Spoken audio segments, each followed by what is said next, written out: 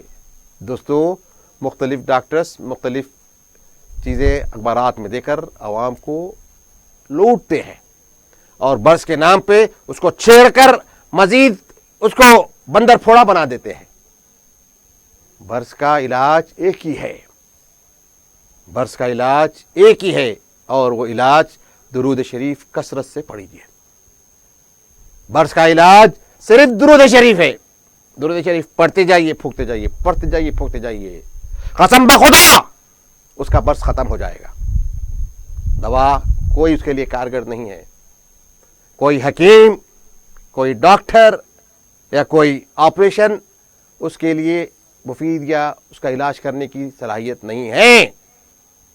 لیکن دوستو وہی عیسیٰ کو دیکھیے کہ وہی اپنا ہاتھ اس پر مس کرتے ہیں، ہاتھ اپنا اس پر رکھ کر ہاتھ پھراتے ہیں۔ دوستو برس کا مریض چنگا ہو جاتا ہے، اس کا مرض چنگا ہو جاتا ہے، نارمل ہو جاتا ہے، کوئی اثرات برسی نہیں رہتے ہیں۔ تو یہ اللہ کے نبی کی اللہ کے معجزے، اللہ نے معجزے، یہ معجز کرنے والی طاقتیں اللہ نے انبیاء کو سرفراز فرمایا ہے۔ تو دوستو آئیے اب ہم آج کی ہماری گفتگو کی طرف آتے ہیں۔ ہمارے اور آپ کے آقا کو رب کریم نے قرآن مجید سے سرفراز فرمایا ہے۔ قرآن مجید سے رب کائنات نے ہمارے اور آپ کے نبی کو سرفراز فرمایا ہے۔ دوستو کالر بہت دیر سے، میں معذرت خواہ ہوں، ہماری گفتگو جاری رہے گی۔ ایک کالر بہت دیر سے لائن پر ہے۔ السلام علیکم، کالر کہاں سے محترم؟ السلام علیکم، میں بارکت سے بات کر رہا ہوں۔ جی محترم جی وہ مجھے دو سوال تھے۔ جی ایک میرے پاس 8 تولے سونے کا سونا ہے، جی، تو یہ پوری اعتکاف ہوتے ہیں کیا 2 تولے سونا ہوتے ہیں؟ اچھا 8 تولے سونا ہے، 1 سال مدت گزری ہے اس پر؟ ہاں جی، آپ شافعی حنفی ہیں؟ اچھا آپ شافعی مسلک سے تعلق رکھتے ہیں یا حنفی مسلک؟ میں حنفی۔ اچھا حنفی، 8 تولے سونا ہے جملہ، اور کوئی رقم وغیرہ تو نہیں ہے جس پر 1 سال گزرا؟ جی بالکل۔ جی اور ایک سوال؟ یہ فاتحہ کا طریقہ کیسا ہے؟ فاتحہ کا طریقہ؟ جی بالکل، اس سلسلے میں بات کریں گے محترم۔ کال کرنے کے لیے شکریہ۔ ایک اور کالر بھی ہمارے ساتھ بہت دیر سے جڑنے کی کوشش کر رہے ہیں، ہم دیکھیں گے کہ یہ کون ہے اور کیا بات کرنا چاہتے ہیں۔ ناظرین گرامی، جیسا کہ ہم بتا چکے ہیں کہ آپ راست طور پر دیے گئے نمبر پر کال کر سکتے ہیں تاکہ ہم جو ہے آپ سے بات کر سکیں اور آپ کی جانب سے جو سوال کیا جا رہا ہے اس سوال کا جو ہے جواب دیا جا سکے۔ یہ کالر بہت دیر سے ہمارے پاس لائن پر تھے، شاید یہ کال ڈراپ ہو گئی۔ جی مولانا، انہوں نے جو سوالات کیے تھے اس کے سوالات کے جواب دیتے ہوئے ہم پروگرام کو آگے بڑھائیں گے۔ دیکھیے کیا سوال تھا جناب کا؟ زکوٰۃ کے سلسلے میں 8 تولے جو سونا ہے تو پوری 8 تولے کی دینا چاہیے یا صرف 2 تولے کی دینا چاہ رہے ہیں؟ نہیں کیوں 8 تولے کی؟ کیا بولنا کیا چاہ رہے ہیں؟ میں سمجھ رہا ہوں انہوں یہ بولنا چاہ رہے ہیں کہ نصاب جو پہنچتا ہے، اچھا، جیسے کہ 6.5 تولہ ہے، 7 تولہ ہے، جی جی تو نصاب چھوڑ کر بقیہ سونے کی دینا چاہیے یا پورے سونے کی دینا چاہیے؟ ان کا بولنے کا مقصد یہ تھا۔ اور ایک فاتحہ کا طریقہ کے بارے میں۔ میرے بھائی آپ کیا انکم ٹیکس پریکٹیشنر ہے کیا؟ معلوم ہو رہا ہے میرے دوست سی اے ہیں یا انکم ٹیکس پہ ہی ہے، اچھی بات ہے ماشاءاللہ۔ دیکھیے جو نصاب کو جو زکوٰۃ کے لیے جو آپ کا پاس سونا ہے 7.25 تولے، 7 تولے اگر سونا ہے تو آپ صاحب نصاب ہیں، آپ کو زکوٰۃ دینا ہے۔ 7 سے 8 تولے ہے تو 7 کے بعد آپ کو نہیں نکلتا، بلکہ آپ کو پوری 7 تولے کی آپ کو زکوٰۃ دینی ہے۔ اللہ نے آپ کو صاحب نصاب بنایا ہے، اتنا سونا اللہ نے آپ کو دیا ہے، اتنی طاقت آپ کو اللہ نے دیا ہے، اتنی دولت آپ کو دیا ہے کہ غریبوں کے پاس وہ بھی نہیں ہے، بلکہ اب آپ کا پاس جو زکوٰۃ نکلے گی، جو مال نکلے گا، وہ آپ کے ضرورت مند بھائی، اپنے رشتہ دار، آپ کے دوست جو محتاج ہیں، ضرورت مند ہیں، ان کو دینا ہے۔ تو اس میں جو پوری کی پوری آپ کو 8 تولے سونے کی زکوٰۃ نکالنی ہے۔ اور دوسرا سوال جو آپ کا رہا ہے فاتحہ کا طریقہ، دیکھیے